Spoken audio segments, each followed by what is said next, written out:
Well, hello there, you perfect organisms. Welcome to this very late, well, not that late, it's a little late, but still late, Q&A video to celebrate the 30-year anniversary of my main channel, PimScript. I'm going to be answering some questions from viewers who,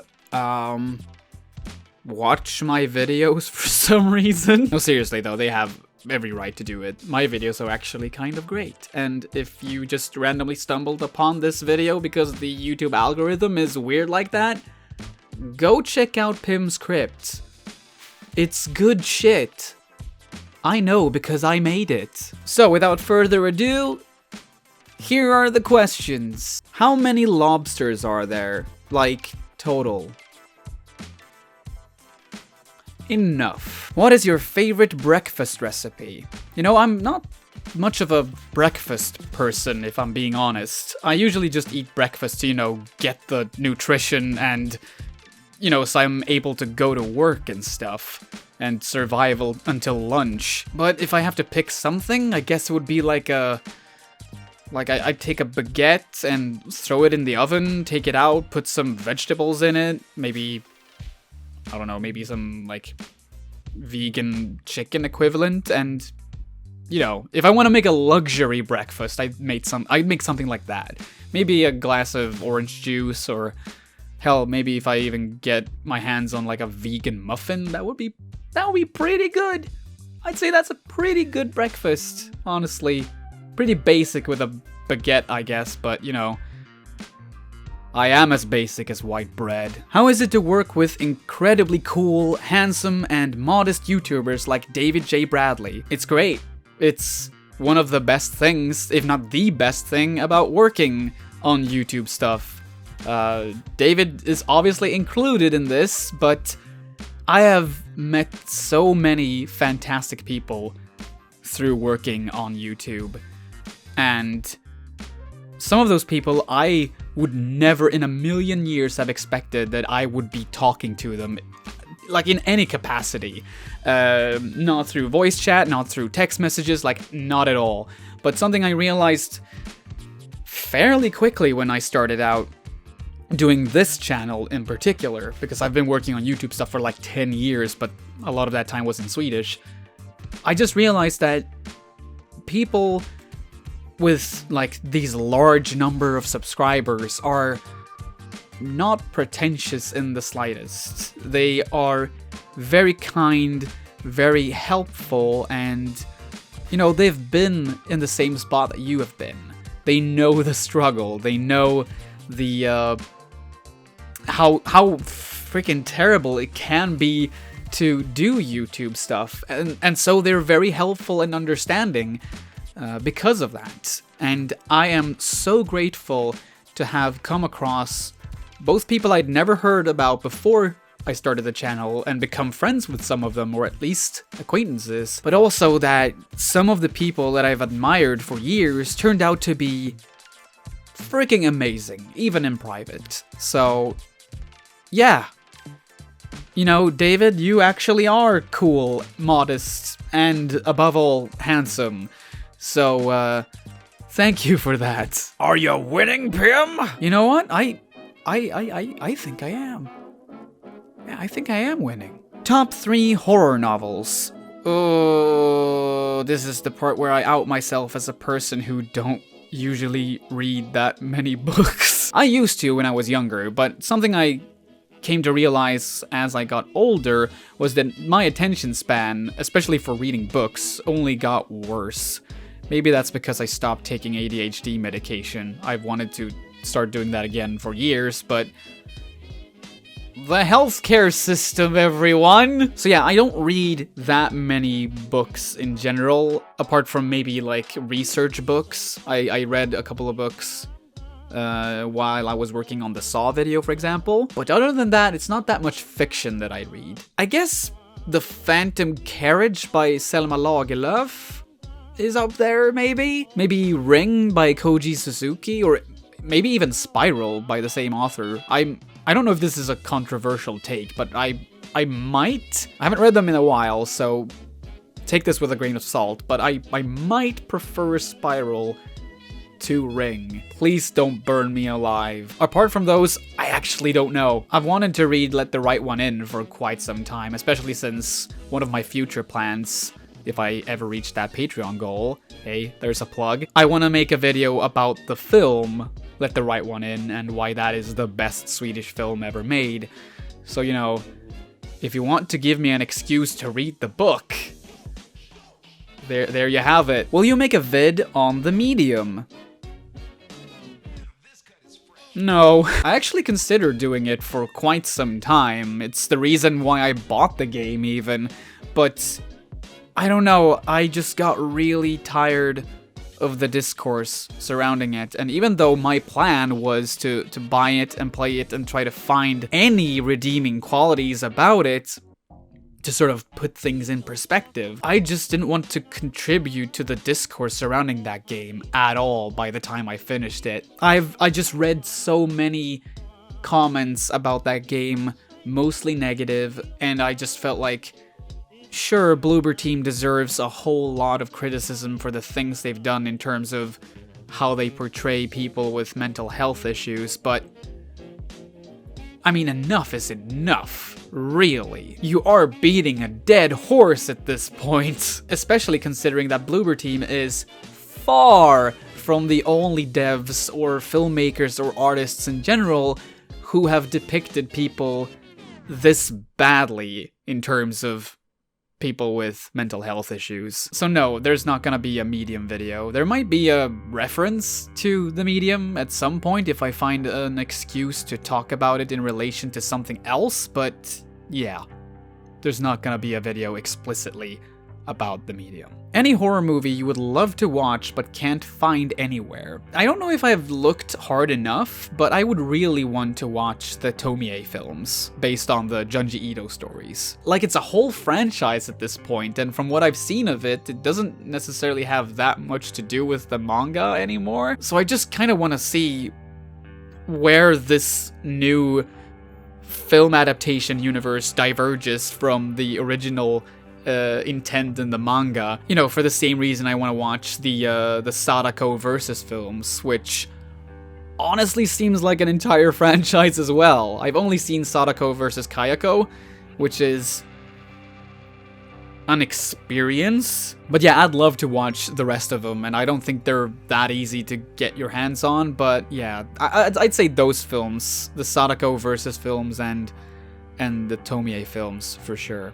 What piece of media do you really want to cover in a big video on the channel? You know, if it weren't for the fact that I would have to work on this YouTube channel full time to accomplish this, I would make so many, like, big videos in the same vein as my Frictional Games video. I really just want to cover a whole bunch of franchises from beginning to end, and I just love the satisfaction I gain from having finished a really long project, because the longer videos are the ones I really enjoy watching the most from other creators. So yeah, like, I would love to make a video about, like, the Devil May Cry franchise, or maybe even Silent Hill, honestly. Even though a whole lot of people have already done that, I feel like I could make something interesting with that. Most of all though, I really want to make a video about the Ring franchise, and that's a project that I've actually worked on for quite some time now. I don't know when that video will actually become a video, but it's a project that I'm very passionate about, and hopefully I will be able to make that someday. How's life treating you? Are you happy? As of this moment, yeah. Life is actually treating me pretty good, and I am feeling very good. As a content creator, there will always be the struggles and insecurities, but, you know, all in all, things are really looking up at the moment. Without giving any context, what is your favorite PimScript shot? This one. What is your favorite and least favorite subgenres of horror? Least favorite is the easier one to answer. I'd say that would be like a ghost type films. I know that ghosts can represent a whole lot of different things, and The Haunting of Hill House definitely made me change my mind about some things about this subgenre, but the nitpicky part of me still can't get over the fact that, like, these ghost films, are just about like an invisible threat that will troll the protagonists for like 1 hour and 20 minutes, and then finally they do something by the end. I don't know, I guess it doesn't come as a surprise then that one of my favorite subgenres is slasher films. My goblin brain craves the gore. I can't just pick one though, so I'd probably say like slasher films, body horror, and I don't know, like psychological horror is such a broad term, but and horror comedies. Yeah, those are the 4, I guess. So there you have it. Are there any games or movies that you probably won't cover in a video but still want to recommend? Also, who is your favorite pathologic character or characters? Oh, there's a lot of films that I probably won't cover like in their entirety on the channel. A good example would be something like Behind the Mask, The Rise of Leslie Vernon. A great film that I could probably talk about for a while, but if I ever mention it, it will probably just be like to compare it with something else. Don't think I will be talking about that one, but that is a great film, a great mockumentary about slasher tropes that I've loved ever since the first time I saw it, like 10 years ago? Maybe more? Probably more. It came out in 2007, I think. So yeah, I actually think I watched it around the time of its release. Holy crap. And there's, I could go through a whole list, I think, but another one would be something like, I think Skinamarink? I still really can't decide if I'm gonna cover that film. I feel like the train has sort of left the station on that one. I do have an idea for a video like that, but it's just like, again, when you don't know how much time you have, and it's more often than not, it's less time than more, you kind of have to really pick the projects that you feel like you can commit to, and that you will be properly satisfied with by the end. Yeah, I'm still not sure if that video is gonna come out, but Skinamarink is great.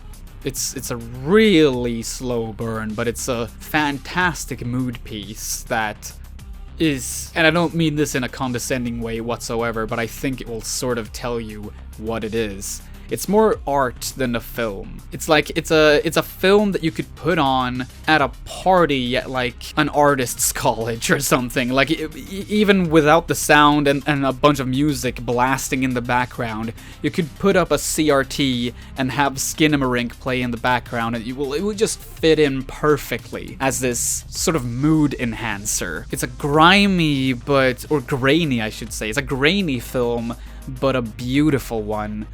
And it's just, it fucked me up. It really fucked me up in the best possible way. Regarding pathologic characters, that's a really tough one, because I do realize that I can pick more than one, and thanks for that, buddy, but it's still quite difficult. This is probably a very basic answer, but I think I want to say Clara, solely because of what she represents. The fact that she is a symbol of the duality and the sort of friendly rivalry between developers and players that I made a whole video about. She's sort of the glue that makes that theme stick together, if that makes sense. But then again, like, Bachelor Dankovsky is just this huge and lovely prick, and the Haruspex is just a fantastic character in terms of like how the game like properly molds his character through the struggles that the game puts him through, like in a very natural way. There are like no cutscenes to make that happen. It's just that the game is very punishing towards him. In turn, the player has to adapt to that, and it becomes a self-fulfilling prophecy where the game early on establishes that, oh, he's just gonna butcher people and be a monster in order to try to save others. And yeah, that's sort of what has to happen, whether the player likes it or not. It's a very organic way of building a character, I think, and for that I think he might be my favorite, maybe, but I can't just pick one. So yeah, it's gonna have to be one of the protagonists, honestly. The other characters are really good, but yeah, I'm gonna go with a basic answer and say one of those. Probably Clara at the top. If not her, then probably the Haruspex.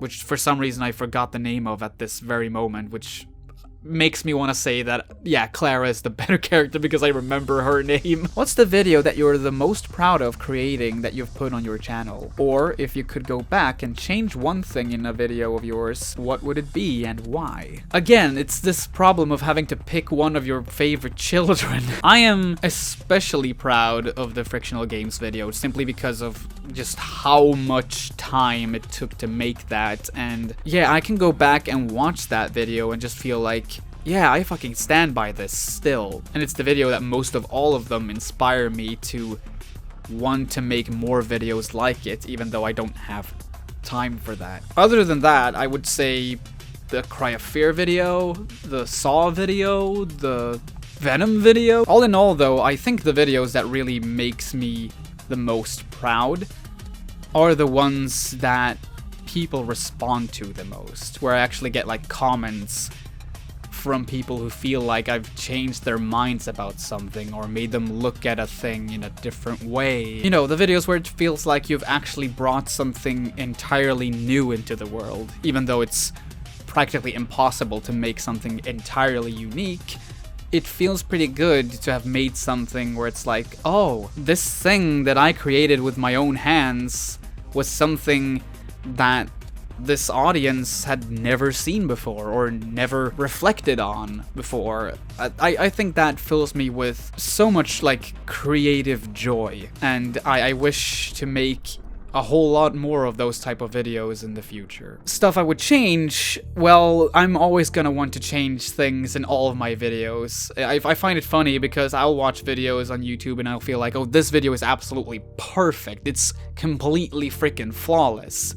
But I know for a fact that the people who made those videos will go back and watch them and feel like, oh, I fucked this thing up, and this thing I said over here wasn't even true, not entirely, I sort of misread something, or I gave the wrong information, I realized afterwards, and, you know, all these sort of small things that they could have tweaked or changed or rewrote or rewrite, I mean. There's a whole bunch of that in my videos as well that I would like love to change, but all in all, I think the thing I wanted to change the most, probably the Blinks video, because I just felt at the time, I felt like, oh, this is just a thing I want to do, but it didn't really fit the rest of the channel at all. I think even though I stand by things in that video, it's, yeah, I don't think it's a very strong video, honestly. So yeah, I think I would just change or even remove the Blinks video.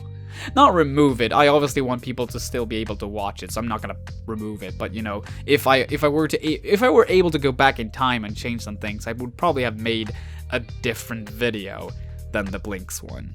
If you haven't already said yet, what was your gateway into horror? Not necessarily your first experience with it, but what got you hooked? Any form of media or medium. Well, I can tell you both. I can tell you about the first experience I had with anything horror, and that was the original Alone in the Dark. I want to remember that it was either I think it was my dad who played it.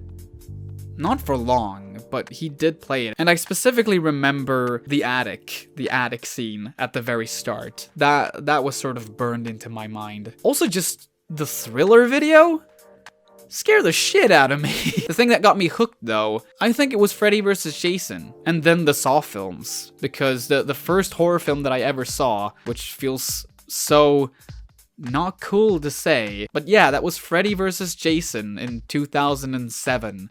That was my first proper horror film experience that I watched, like, from beginning to end. And then shortly after that, I just went for the really gory shit with the Saw films. And yeah, by that point, I was most definitely hooked. I was around 13 years old, by the way. How have you been treated as a non-binary by the overall YouTube community? Let's just say that there were a whole lot of comments under my Five Nights at Freddy's 4 video where people, and they still do this to this day, they will write comments like, oh my god, a jump scare, and it's just a timestamp to when I first appear and I have makeup on my face.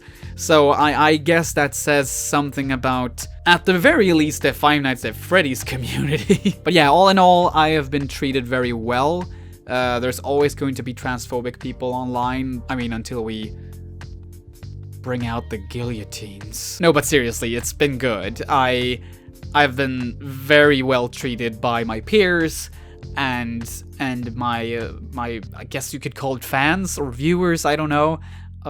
They are very sweet and very supportive, and yeah, I love them all to bits. I guess there's this deep-rooted fear where if I ever reach out to people, you know, for collaborations, or if it's just, you know, to talk or anything, since I am a queer person, there's always gonna be this fear that, you know, maybe they don't want to talk to me because I'm queer, or because I'm non-binary specifically. And sometimes I don't know if, you know, they don't want to respond because they just don't want to or don't have time, or if it's just the fact that, like, oh, they're actually transphobes. And it's a problem that I've realized a lot of queer people have, where they don't know if they're being sort of excluded or ignored because of their queer identity, or because people don't have time, or they find you to be an asshole. It's not the biggest problem in the world by any means, but I mean, that's the closest thing I could say that I feel sort of has an effect on me, like, to any extent. But yeah, overall, I'd say that